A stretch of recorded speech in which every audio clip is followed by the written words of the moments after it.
Hi guys, Janice here and welcome back to my channel. Makasih banyak buat kalian yang udah klik video ini dan juga udah subscribe channel aku. Thanks a lot. Dan juga kalau ada kalian yang baru dan belum subscribe, cepetan subscribe di bawah ya, di bawah. Oke, di dunia ini tuh kalian pasti tahu dong bahwa di dunia ini ada yang namanya psikopat atau psikopat atau psikopat. Taulah ya. Nah, ini yang mau aku ceritain. Jadi yang namanya psikopat itu kan kadang-kadang suka, maaf ya, kadang-kadang suka kayak memiliki kriteria tertentu gitu loh. Dan banyak juga sih psikopat-psikopat yang kalau kata kita random-random aja gitu. Emang karena basically dan dia ini tuh nggak punya perasaan apa-apa, cuma seneng ngekill aja gitu, kayak main Mobile Legends atau GTA gitu kan. Nah, tapi ada beberapa juga yang seperti aku bilang tadi memiliki kriteria khusus. Nah, satu ini nih, psikopat yang satu ini kriterianya unik guys.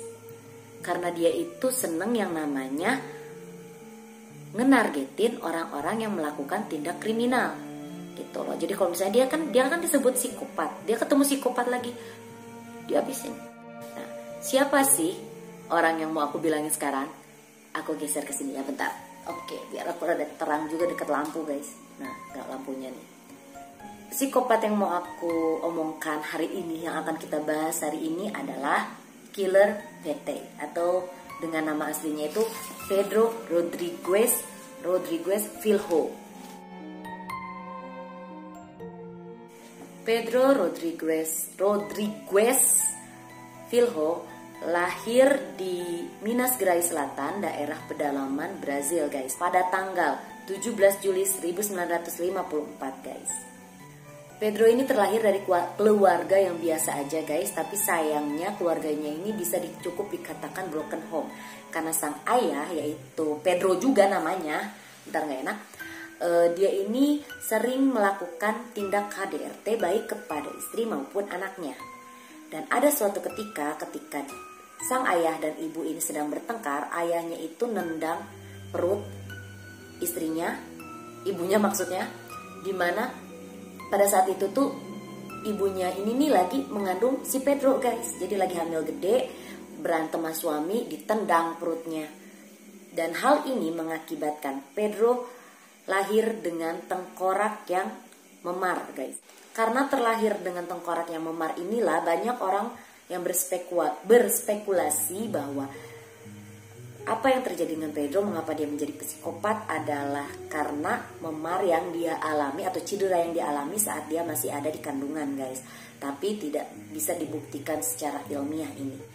Pada usia Pedro yang ke-13 tahun sebenarnya tuh hasrat untuk ngekill orang tuh udah ada guys. Karena pada saat dia berusia 13 tahun ini dia sempat mau kill sepupunya, dimana mungkin mereka kayak terlibat cekcok gitu, sehingga menyebabkan Pedro mendorong sepupunya ke gilingan tebu dan dia pergi gitu aja. Ya, tapi sepupunya ini ditolong dan selamat, dia nggak kehilangan nyawanya karena dia keburu ditolong sama warga yang ada di sekitar sana. Pada tahun 1968, setahun setelah Pedro ngedorong sepupunya ini, Pedro mendapatkan kill pertamanya, di mana dia membunuh seorang wali kota. Nadia. Kronologi kejadiannya itu adalah wali kota ini memecat ayah Pedro yang pada saat itu sedang bekerja sebagai supir di sebuah sekolahan. Nah, jadi dipecatnya ini bukan dipecat karena apa ya, tapi dituduh gitu loh, awalnya tuh dituduh sebagai pencuri bekal makanan anak-anak sekolah. Nah, padahal bapaknya itu merasa nggak mencuri gitu loh, tapi tetap dituduh dan dipecat. Ceritalah ke bapak, bapak cerita ke anak tentang apa yang terjadi gitu sama dia. Dan di sana Pedro menjadi emosi, kemudian juga dia datang ke balai kota dengan membawa senjata, kemudian tahu lah ya. Nah, setelah itu Pedro juga satu orang lagi, di mana itu penjaga yang lain yang dicurigai oleh bapaknya, justru penjaga itu yang nyuri guys. Jadi bapaknya ngomong, bukan saya, kayaknya si A gitu. Si A juga jadi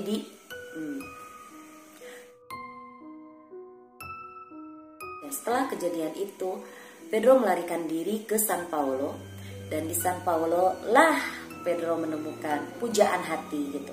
Dimana pujaan hati Pedro ini ada bernama Maria Aparecida Olimpia. Aku tulis aja, oke?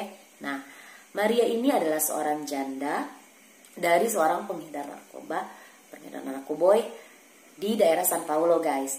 Nah, ketika mereka ini udah saling jatuh cinta, akhirnya mereka memutuskan untuk tinggal bersama. Pedro pada saat itu tinggal sama Maria ini nih, dia benar-benar kehilangan minat dalam memukul seseorang gitu. Hingga suatu hari Maria ini sama seorang oknum polisi sehingga tewas di tempat. Dan Pedro tuh kalau nggak salah ngeliat kejadian itu. Nah, dikarenakan dia patah hati, dia kecewa dan dia juga dendam, dia akhirnya memburu oknum polisi ini yang ternyata adalah suruhan dari bos mafia mantan suaminya Maria. Dikarenakan hal itu, Pedro pun memburu geng mafia ini dan satu-satu guys, digini satu-satu. Nah, setelah itu yang epicnya nih ya, yaitu otak dari pembunuhan Maria ini dibunuh paling akhir dan juga di acara pernikahannya. Jadi ini orang mau nikah, pas orang tamu-tamu banyak gitu kan, lagi sama calon istri baru atau mungkin udah jadi istri, digini sama Pedro. Setelah aksinya yang mengerikan ini, dia diburu oleh polisi guys. Dan pada saat dia dalam pelariannya lagi, dia dia lagi lari, sekarang lari lagi guys. Nah, di situ tuh Pedro mendengar kabar bahwa ibunya telah meninggal, dan ibunya ini meninggal dibunuh oleh ayahnya. Gak tanggung-tanggung, ditebas pakai parang sebanyak 21 kali. Dan itu tuh karena mereka ribut doang. Ya, itu kan berarti keras banget gitu, bapaknya emang emosian dan seneng KDRT ya.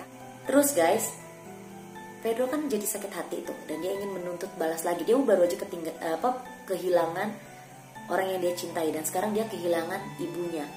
Nah, akhirnya dia mengunjungi bapaknya, ayahnya ini yang pada saat itu sedang ada di penjara, untuk mempertanggungjawabkan apa yang dia lakukan.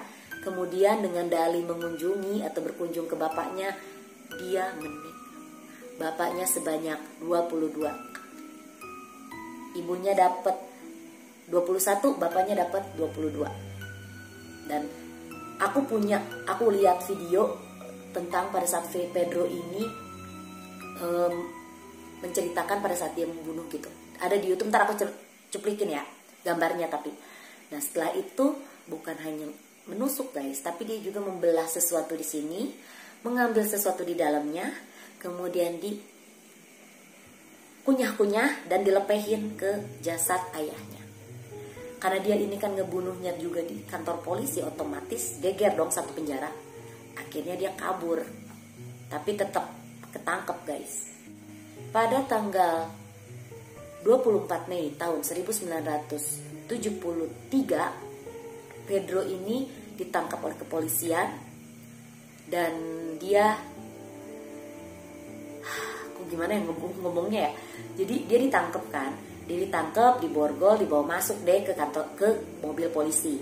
Dan di mobil itu tuh ada tersangka lain, tersangka kasus pemerkosaan guys, pemerkosaan. Nah, di sana tuh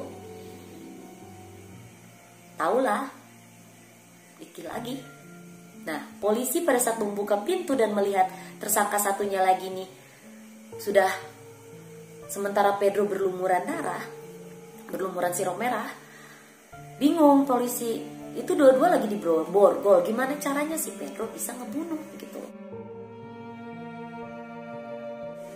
Pada persidangannya, Pedro ini dinyatakan bersalah atas pembunuhan lusinan guys. Lusinan pembunuhan, salah, kebalik wae. Lusinan pembunuhan. Dan dia dijatuhi hukuman 126 tahun penjara. Pada saat Pedro mengalami masa-masanya di penjara ini, bisa dikatakan tidak cukup baik ya guys. Nah, kan kalian tahu Pedro kan senang ngekill orang jahat. Tapi di sini tuh pada dasarnya awalnya tuh dia tidak ngekill siapa-siapa sih, paling cuma berkelahi kayak gitu doang, adu jotos, hingga akhirnya terbangkitkan kembali apa yang tertidur beberapa saat, dibantai lah. penjara tuh kayak ladang buat dia ngambil kesenangan dia, dan total korbannya itu mencapai 47 narapidana. Ya itu tempat main dia lah. Orang dia seneng nge-kill yang kayak gituan, ya pasti orang-orang di sana kan basically pasti memiliki kasus dan pernah melakukan kejahatan. Sementara Pedro ini ibarat kata tuh kayak monster, pemburu monster juga gitu loh. Dan karena hal ini Pedro dijatuhi hukuman 400 tahun penjara. Ada hal yang rada-rada aneh sih bagi aku, cuma emang kayaknya enggak bagi dia. Dia tuh sampai di penjara tuh dia sempet-sempetnya bikin tato, di mana tatonya tulisan I kill for pleasure atau aku membunuh untuk kenikmatan. Ditaruh di tato. Namun pada tahun 2007 Pedro dibebaskan karena perubahan undang-undang yang menetapkan masa tahanan itu maksimal hanya 30 tahun gitu loh. Di negara itu 30 tahun dan Pedro dibebaskan. Yang asalnya 400 tahun dimasukin ke penjaranya, sekarang cuma 30 tahun. Jadi dia tahun 2007 dibebasin, guys. Nah, dia keluar kan gara-gara undang-undang itu. Dan di situ tuh 2 tahun kemudian dia melakukan kejahatan, tapi aku nggak tahu kejahatannya apa. Dia masuk lagi ke penjara 7 tahun. Nah, keluar lagi. Sebenarnya aku kayak bingung sih, karena aku juga kayak nggak bisa membenci sosok figur ini karena basically dia ngebunuh penjahat lain gitu loh. Nah, dan sejujurnya bukan aku aja yang berpikir seperti ini, tapi orang lain, orang-orang di daerah Brazil juga menganggap Pedro ini bukannya penjahat melainkan pahlawan. Ya saat kita tidak bisa mendapatkan keadilan dari hukum, kadang-kadang orang kayak gini yang lebih bisa diandelin gitu loh bagi di sana. Apalagi di sana kan keras ya guys ya, geng motor lagi, geng mafia di mana-mana. Perempuan itu kalau udah jalan malam-malam tuh udah nggak pasti aman. Dan Pedro tuh kayak ngebantuin memusnahkan populasi penjahat yang ada di dunia gitu loh bagi mata orang, beberapa orang, nggak semua gitu. Aku pribadi sih gimana ya, nggak bisa benci dan nggak bisa iyain. Tapi nah setelah dia keluar dari penjara itu, dia benar-benar mengatakan atau mendeklarasikan bahwa dia itu tidak akan pernah membiarkan sisi jahat dia kembali bangkit. Tidak akan pernah melakukan hal yang serupa, guys. Kemudian apa yang dia lakukan setelah dia keluar? Ini yang bikin aku kagum, guys. Jadi aku ini pakai bahasa Inggris, bentar ya diterjemahin dulu. Jadi Pedro itu membuka YouTube channel, guys, yang judulnya ntar aku taruh. Dan aku sebenarnya belum ngecek, tapi aku bakal ngecek sih ntar. Yang judulnya tuh 2P Entre itu lah pokoknya. Nah, di mana isi kontennya itu tentang bagaimana dia mengomentari tindakan-tindakan di zaman modern gini gitu loh. Kejahatan-kejahatan zaman modern itu dia komentari gitu ya. Kan dia juga lebih tahu kali ya. Terus dia juga kayak campaign kampanye. Dia tuh kayak mengkampanyekan tentang melawan geng-geng yang jahat gitu. Dia tuh kayak mendukung banget kalau seandainya orang ingin melawan geng-geng yang jahat, karena pada dasarnya geng jahat kan selalu mendiskriminasi, memberikan ketidaktenangan. Nah, dia tuh kayak nyokong gitu loh. Kita tuh harus ngelawan, jangan sampai kita tuh ditindas. Dan juga dia berusaha untuk memberitahu publik bahwa tindakan kriminal itu bukanlah sesuatu yang bisa dibanggakan. Walaupun memang dia ini bisa dikatakan cukup memiliki banyak penggemar, banyak yang menganggap dia hero, tapi dia bilang dia sama sekali tidak membanggakan apa yang dia lakukan.